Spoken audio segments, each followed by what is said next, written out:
Vous savez, on investit nos candidats en réfléchissant. Hein. Un parti de criminels et de délinquants. Alors que l'ancien candidat LFI Pierre-Alain Coutinho est mis en examen pour avoir mis en place un réseau de pédocriminels et pour avoir pratiqué sur de très jeunes enfants des viols et d'innommables actes de torture, le nombre d'insoumis qui défrayent les chroniques judiciaires continue de se multiplier de façon inquiétante. Il y a Sébastien Delogu, condamné pour des violences aggravées après avoir frappé pendant une manifestation des responsables d'un lycée, dont une femme. Andy Kerbrat, élu LFI et amateur de chemsex, tristement célèbre pour avoir acheté plus de 25 000 € de drogue avec son enveloppe de député avant d'être réintégré par son groupe à l'Assemblée.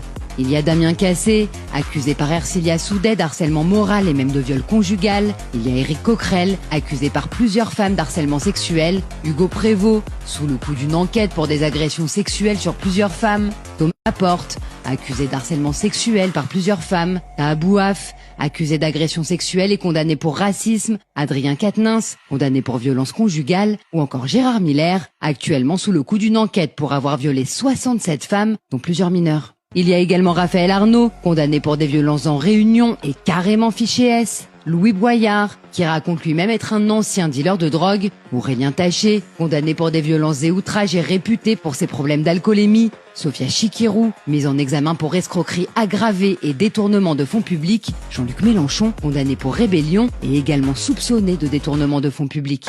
La République, c'est moi!